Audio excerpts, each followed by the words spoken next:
I think that not just from the United States, but throughout the world, this is one of the most important projects in not just the arts, but in education in general.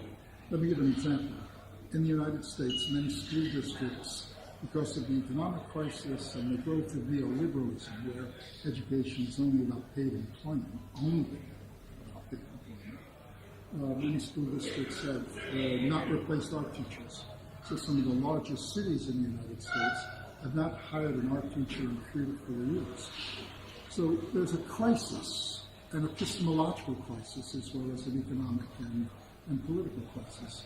This vision that only knowledge that's linked to the paid workplace must be important. That is a disaster. It's a disaster in many ways.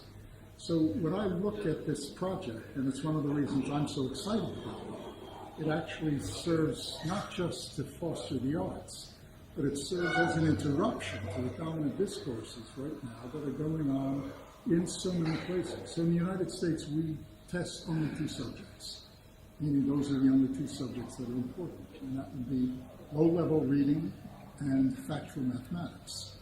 And for poor children and children of color, what that often means is that they get no art. So the expressive forms that are so important in their identities, in their music, in the way they think about the world, are simply shunned. So this project has the capacity, I think, to be a major intervention in all kinds of ways. It's one of the reasons, again, I support it so strongly. There's something else I think that needs to be added about this. As many people perhaps know, one of my most recent books is a book called Can Education Change Society? And one of the ways we, even progressives, the answer to that question actually is quite destructive in the way we think about the arts. In order for people to understand their place, their identities in any social transformation, they have to see themselves as being able to make their lives, to make meanings that are different from the dominant meanings right now. And the arts are profoundly important, especially in education. An example would be this. As some people may know, I'm a filmmaker.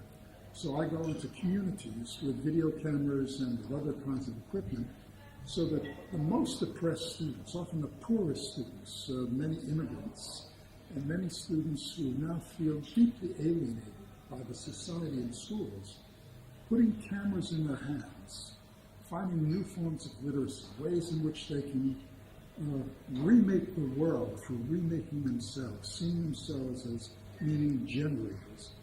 All of this is absolutely central to a society that treats education as fundamental to social transformation.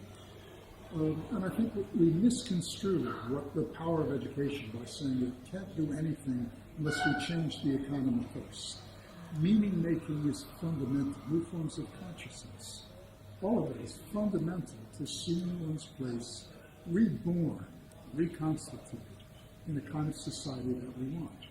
So again, it seems to me that this project also speaks to larger issues that the arts have always been involved in, and I fear that we've lost the collective memory of the place of new expressive forms and old expressive forms in remaking ourselves and a world that responds to people in more relevant and generative ways.